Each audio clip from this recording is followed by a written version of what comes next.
Keď si sníval, že raz by som sa dostal naozaj do svetového futbalu, že patrí do tej elitnej ligy a potom by som sa chcel vrátiť a hrať v Prievidzi. Tak to si tak súbežne sníval, alebo až... Ja som rád, že tam môžem byť a že si zahrať ešte s nimi.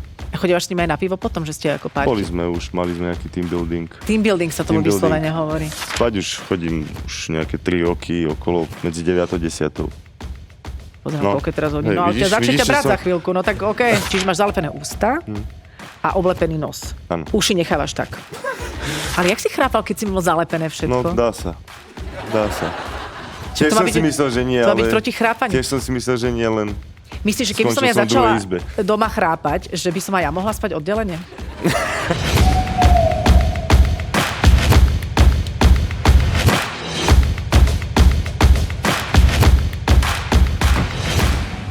Dámy a páni, v tejto chvíli prichádza na pódium človek s veľkým Č, jeden z našich najúspešnejších športovcov vôbec a prosím, nesúďte jeho oblečenie, všetko si, a hlavne obuv, všetko si vysvetlíme.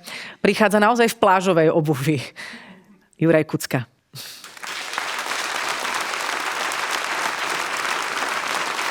Dobrý večer. Čau, vítaj. Z AC Milano. Priamo sem, alebo teda medzi tým boli ešte nejaké slovanistické zastávky. Tak len aby sme vysvetlili, ono to vlastne sa to odvíja, tvoja obuv a celý tvoj odev od zranenia na nohe. Od včerajška, no. Od včerajška. Od zápasu. Od zápasu. Dobre, čiže kvôli tomu, že máš napuchnutú nohu, predpokladám zranenú, nemáš si čo obuť. No tak bolo to dosť nepohodlné. Tak si dal tieto šlapky. Slon, už dosť, tak... A k šlapkám teda už čo si dáš šortky? No, tak dlhé gate mi moc nešli k tomu. A k šortkám už čo? Košielku. A máme... To som mal pripravenú stále. Takže už máme plážovú záležitosť a je to vybavené. Ja som veľmi vďačná, že si vôbec prišiel aj po zranení, tak pokojne... Mohol som to zrušiť, ale to by si sa nahnevala. Ešte to nie je, nenahnevala by som sa. Boli ťa to? No boli to, je to čerstvé, tak to boli. A čo sa stalo? Skočil mi, vlastne stojnú nohu som mal a skočil mi na členok. Tak mi to tak, hráč jeden. No a ja viem, že v tretej lige sa nejak menami už neoháňame, ale... Nemajú, zviditeľníme ho. Nemali. Ty ho nepoznáš ho. Aha, takže a on bol z ktorého týmu? Mijava. Dúfam, že to pozerá. To sú takzvaní kopaničiari, hej? Oni takto to vnímajú. Bolo to také všelijaké ten zápas. A on má z toho... Aký pocit podľa teba, že takto dal dole Kucku? Že v tretej lige si na ňo počkal? Dúfam, že to nebolo náschvál, nevypadalo to tak. Tak dúfam, že to nerobil náschvál, lebo nemám to rád, keď sú takéto zákerné veci. Ja som tvrdý, ale nie zákerný. Sa ti ospravedlnil? Áno. A počuj, a v tretej lige sa ešte oplatí? Neviem, akí sú tam sponzori, lahnúť si k nejakému tomu billboardu a tam plakať dlho. To sa ešte robí? Sponzorov je tam dosť, ale to, že ku komu to si nie je lahnúť? nič ako s nami, to ide všetko do klubu. Aha, OK. Takže... Ale to si ty tiež nikdy nerobil, že by si fingoval nejaké zásadné emócie telenovelové pri správnom billboarde, alebo teda pri tom... Ako ono to niekedy tak pri šťastí, tak vypadá blbo, že trošku vás kopne, ale ono to bolí dosť vždy nejaký ten kopanec, ale hneď to prejde, sú tie zázračné spreje, také tie chladivé, ktorí nás striekajú a hneď sa postavia všetci. A ide sa ďalej. No, ale tak to je také, niečo sa tam musí spraviť. No ty si tými zraneniami prešiel všelijako a ja vlastne ani neviem, ja tu spomínam tretiu lígu, pretože je vlastne veľmi sympatické, že hráči ako ty, alebo ja neviem, Martin Škrtel sa rozhodli ešte stále byť takto aktívny. Ty hráš pre Baník Prievidza. To je super. Potom akože AC Milano a teda, tak si toto chcel zachovať z akého dôvodu? Z toho, že som tam vyrastal, tam som bol od malička úplného. Vlastne dostal som sa do toho takého nejakého futbalu veľkého z Prievidze a mal som to taký sen sa tam vrátiť. Fakt? Keď už že skončím profesionálnu kariéru, tak ešte domov a si tam zahrať. Počuj, v akej súslednosti sa takéto sny snívajú? Že keď si sníval, že raz by som sa dostal naozaj do svetového futbalu, že patrí do tej elitnej ligy a potom by som sa chcel vrátiť a hrať v Prievidzi. Tak to si tak súbežne sníval? Alebo až... Ja neviem, proste tak som to cítil. Že vrátiť niečo tomu klubu, ktorý ma vychoval. Ktorý do mňa vložil nejaké nádeje a som tam doma, mám tam všetkých blízkych, kamarátov, rodinu, takže som sa ešte, aby ma videli. A to je klub, pre ktorý si aj hrával, keď si začínal? Ale iba ako do 15 rokov. Dobre, ale normálne, že Baník Prievidza, pre nich si už hrával ako mládežník. Tam som začal ako 6-ročný, do 15 rokov som tam pôsobil a potom som odišiel do školy a vlastne odtedy 24 rokov som sa tam nevrátil. Takže ty si vlastne išiel hrať do Milána preto, aby si pozdvihol úroveň potom Baníka Prievidza. Presne tak. Že si chcel, ako keď chodia naši mladí ľudia študovať do zahraničia, potom idú pracovať do našich nemocníc. Tak odozdať nejaké skúsenosti v inom štýle trošku, ale... Ale dobre, ale odovzdávaš? Akože nepozerajú tak na teba, že dobre, tak teraz dobre hral si akože najlepší svetový futbal a teraz čo nám tu chceš priniesť? Aké skúsenosti môžeš odovzdávať bez toho, aby to pôsobilo na kolegov, takže zbytočne ja nehrním sa, že by som prišiel tam a začal im dávať nejaké skúsenosti, ale ide o tú kabínu tých hráčov, tam si zober, že sú tam všetci chalani do 25 rokov. OK. Potom som ja, 39. Takže mám niečo odohraté a proste ja nedávam im rady, že prídem do kabíny a začnem niečo vysvetľovať, ale tak keď náhodou, že niečo niekto sa chce spýtať, tak sa ma spýta, tak ja som stále k dispozícii a tým, že im prinesiem možno niečo z toho veľkého futbalu, nejakým spôsobom pomôcť aj na tom ihrisku a v tej kabíne. Ale čo sa ťa môžu pýtať? Akože, ako verbálne môžeš niečo odovzdať? Hej? Vecí. Aj ako mentálne nejaké nastavenie a podobne? Keď ich to zaujíma, tak áno. Tak ako ja sa tým netajím, aj som to veľakrát povedal, že som si prešiel takým nejakým mentálnym kurzom alebo nejakú dlhšiu dobu som to študoval s jedným koučom. Takže ako keď ich to zaujíma, majú o to záujem, tak sa ma kľudne môžu spýtať a ja im dám nejaké tie rady. Okay. Tak skúsenejší človek možno dá nejaké rady niekomu. Ale iba keď sa pýtajú, že nechodíš a neradíš len tak. Keď je situácia, zápas v kabíne cez polčas, tak si povieme. Každý niečo si povie, ja si poviem svoj názor, oni si svoj názor povedia. Lebo pre mňa to je takisto ťažké sa tam vrátiť do tej nižšej ligy, keď som bol zvyknutý na nejakú vyššiu ligu. To som pocítil aj, keď som sa vrátil na Slovensko, že to nie je jednoduchšie. Že ako teraz, keď hovorím o tých ligách, je to taká iná liga. Tak lebo máš okolo seba kvalitnejších hráčov a vrátiš sa do nižšej ligy, kde... Logicky sú tí hráči... Je to slabšie, pomalšie možno. Ako to nepodceňujem nikoho alebo niekoho urážať, ale je to proste vidieť. A to sú sekundy rozhodovania, na správnu nohu prihrať, kedy dať tú loptu a to je strašne veľa okolností a to zaberá na tom ihrisku potom robí z toho hráča aj lepšieho hráča alebo horšieho. No ale je to veľmi sympatické, že hráš ten futbal, že si sa vrátil tam, kde si vlastne začal. Je to vyslovene až taký akože srdcový príbeh, ale na druhej strane si hovorím, že ja s mojím temperamentom, keby som sa takto vrátila, ja by som celý čas iba toto robila a takto by som hrala ten futbal a chytala sa za hlavu a bola nervózna z tých skúseností z tej prvej ligy, potom v tej tretej, že ako si sa na to naladil? Ako si sa zladil s tým, že áno, ideme do inej úrovne? Sa tak s tým tímom, s tými chalanmi. Ja užívam si to. Proste ja som mal problémy s kolenom, preto som aj skončil s futbalom takým profesionálnym. 7 alebo 8 mesiacov som sa dával dokopy po operácii. Ja som nevedel, že či ešte si zahrám za tú Prievidzu, ale strašne som to chcel. Aj teraz je to každý jeden tréning, zápas cez bolesť, pretože to koleno stále bolí, stále není OK. Takže užívam si každý jeden moment na tom ihrisku. Keď vôbec hráš futbal. Viem, že to už môže byť za chvíľku aj keby koniec úplný. Okay. A chalani si zvykli, že ti môžu týkať? Boli zo začiatku také, že ujo a podobne? Nie. Nie? Dobre.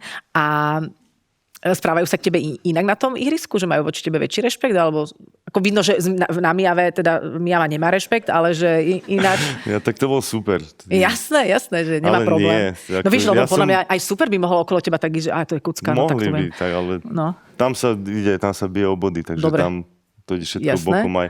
Ale aj tí chalani, to sú všetko super chalani, mladí z okolia, z Prievidze normálni. Takže ja sa nechovám tak, aby som dal takýmto pocítiť, že to potrebujem, že aby mi sa neviem ako okolo mňa správali. To by som nechcel, to by nefungovalo. Ja som rád, že tam môžem byť a že si zahrať ešte s nimi.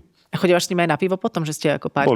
Mali sme nejaký team building. Team building sa tomu vyslovene hovorí. Aj to sa tak volá. Bowling sme mali už 2-krát. A tam si bol najlepší, alebo... Prvýkrát nie, to som bol ešte na barliach.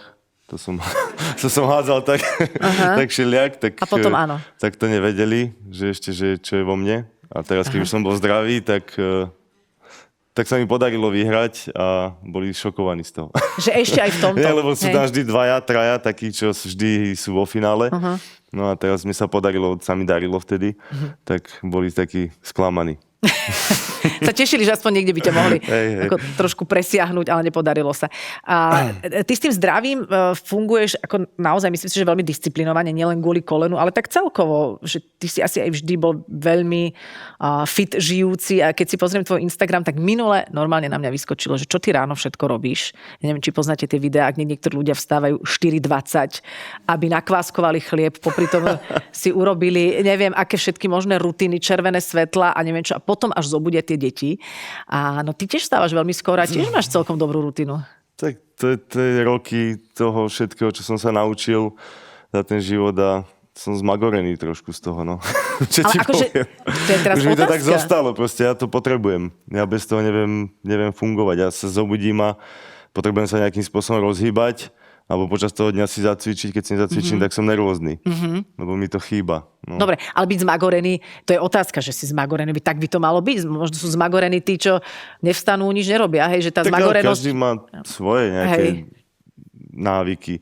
Ja som to kvôli tomu začal tak skoro stávať, však aj kvôli deťom samozrejme, ale ešte potom som musel začať skôr, lebo sa oni budili skoro, tak ja som sa musel ešte skôr, aby som si to stihol spraviť. Aha. Lebo keď sa už zobudil, tak už som nestihol nič. Dobre, čiže spať si začal tiež chodiť skôr. Spať už chodím už nejaké 3 roky, okolo medzi 9 a 10. Pozriem, koľko je teraz hodín. No, ale začne ťa brať za chvíľku, no tak okej. Tak... Keď tu ešte budem sedieť chvíľku, tak... Pokojne si potom láhni. Ale fakt, ale je to tak. Aj keď som že išiel s chalami na pivo, alebo čo sme išli, tak ja od 10. už som za tým stolom, a to nie, že by som bol pitý, ale som tam už zaspával. A nie je to lacnejšie byť v takom stave už o 9:30 a na triezvo a no aj zapadneš do štandardnej slovenskej krčmy, vieš, že ťa láme a môžeš jenom takto spať na hodinára. OK, a alkohol piješ? Ja dám si. Nebudem sa hrať na svetušika, takže... Občas, áno. Keď to stihneš pred zaspatím nejako. Vlastne ty musíš už ráno si dať. Nie, keď viem, že si to môžem dovoliť. Že nemám nejaké povinnosti na druhý deň, alebo... OK, takže ideš spať medzi 8 a 9 vstávaš. Medzi 9 a 10. Teda 9 a 10, pardon, vstávaš. 5. Medzi 5 a 6. No, tak to nie je zase také hrozné. Sú influenceri, ktorí stávajú. Ale tak už deti teraz začali trošku neskôr stávať. Výborne, takže som si to posunula ja. Dobre, a ja som videla, že ty spíš s tou náplasťou na nose. Áno. Už dlhodobo? Aj na ústach. Aj na ústach. Aha, dobre, čiže máš zalepené ústa a oblepený nos. Áno. Uši nechávaš tak. Uši a nos nechávam tak. Dobre. Inak tá náplasť je výborná, to okamžite človek lepšie dýcha. To absolútne odporúčam.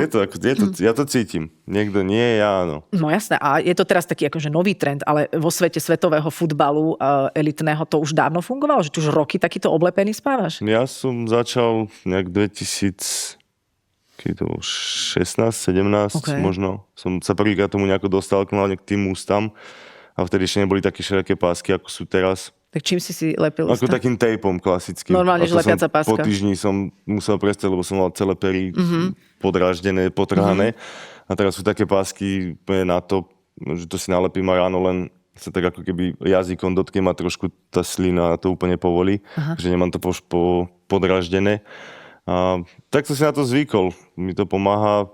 Zatiaľ som sa nejak nemal problém, že by som sa dusil alebo čo. Lebo aj to sa môže stať. Už som si veľakrát našiel tú pásku na ruke nalepenú, na hlave, že sa mi to odlepilo. Ale verím tomu, že to funguje, že to môže mi pomôcť. Človek lepšie dýcha. My sme tu mali odborníka, ktorý o tom hovoril, že vlastne nedýchaš ústami, a dejú sa tie procesy, ktoré sa v noci majú diať, že dýchaš tými otvormi, ktorými máš dýchať. Celkovo by sme mali dýchať nosom čo najviac. Áno. Čo najviac, čo sa dá. No ja som sa ešte na toto nedala, lebo ja spím na kapra, ja sa snažím nájsť vedecké podklady, ktoré mi toto potvrdia, že to je správne, ale zatiaľ nie. A keď sa ti ráno nechce komunikovať, tak dokedy máš tú náplasť na ústach? Toto bol problém, keď bol malý a museli sme fungovať nejako, tak som si ju nemohol dávať, lebo to stával každú chvíľku, tak som si musel dať dole, lebo sme sa bavili s priateľkou. Že ako teda? Tak som si to nedával nejaké obdobie. Teraz si to dávam, ale zase starší syn, keď v noci zakričí na mňa, že potrebuje niečo, tak si to musím zase odlepiť a musím s ním komunikovať.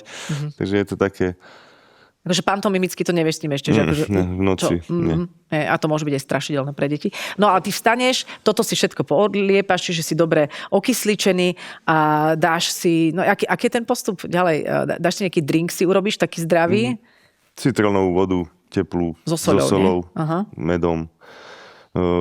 Potom sa trošku rozcvičím, idem keď tak von niekde na terasu alebo tak, na čerstvý vzduch. Potom si dám tú ľadovú kaďu. OK. Osprchujem sa. To svetlo, keď zostane čas. Svetlo červené. Červené svetlo. Si sadneš, to alebo si lahnem a mám to nad sebou. A to je na čo dobré? Na regeneráciu, na energiu. Celkovo by to malo nejakým... Ale to musí človek tomu veriť, on to nie je cítiť. Že sa mi niečo zlepšilo v tom tele, ale musím tomu veriť, že tie štúdia a to všetko, že má to niečo do seba. To funguje. Dobre, toto všetko absolvuješ a potom sa začnú budiť tie deti a ty už si... Nie je to tak. Nie? Nie, niekedy sa zobudia skôr, ja neviem, kedy sa zobudí to dieťa. Aha, takže ty si musíš vypnúť... Ja to skúšam. Keď sa nedá, tak už som sa naučil zareagovať, že proste tak nedá sa, tak sa nedá. A ty si vlastne teraz aktuálne, dobre, veď podnikáš, hráš futbal, ale zdá sa, že máte polročného syna a trojročného syna, že zdá sa, že ty si ale akože plne prítomný otec v tomto celom, ako tak počúvam. Teraz už áno. Lebo som doma, viac menej už ten futbal nie je na prvom mieste, takže teraz na prvom mieste tie deti a tá rodina. Dobre, ako to máte zorganizované s partnerkou? Že keď sa akože niečo deje, že čo sú také tvoje domény? Že si ty ten muž... Čo deje? No keď sa deje, že deti jeden jačí, druhý jačí, lebo sú to dvaja chlapci, takže jačia určite. A teda, že... ten jačí, no. Hej, že ako to máte celý deň. Ako to máte zadelené? Celý deň. Pokojne si aj lahni, ti hovorím, že oddychni si. Ak je to pre teba teraz, že naozaj oddych a dovolenka, tak si to úplne užij. Fungujeme, ja spávam oddelenie, spávame teraz momentálne. Kvôli tomu, že som chrápal, tak som budil obidvoch. Ale jak si chrápal, keď si mal zalepené všetko? No, dá sa. Pri Vizzi sa nenarodil nikto. Lebo? Lebo tam nie je pôrodnica. Napriek tomu, že je to najväčšia diera. Nie, tak... Ja viem, že tá Prievidza nie je najkrajšia, preto tam máme tie bojnice. Áno, preto máme my v Bratislave Viedeň, vieš, to je ako by sme mali... A to mi vysvetlí, že kde máš tie dve prvé deti, lebo ja keby som tvoje dieťa, tak ja dosť riešim, kde ma máš. No, dceru. A čo vieš opraviť? Malému padla gulička pod postel, tak som ju vyťahol. Ty si lakuješ nechty na nohách. Skús nám k tomu niečo povedať. Priatelia, dostali ste sa zhruba do polovice tohto rozhovoru. Celý rozhovor nájdete v balíčku Všetko, buď na YouTube, Hero alebo aj v plnej podcastovej verzii. Veľmi si vážime vašu podporu, pretože len vďaka nej môžeme ďalej tvoriť trochu inak a prinášať vám minimálne raz za týždeň rozhovory, ktoré máte radi. Či už odtiaľto z divadla, alebo z podcastového štúdia. Som Adela Vinceová a som veľmi vďačná, že príbeh Trochu inak tvoríte spolu s nami.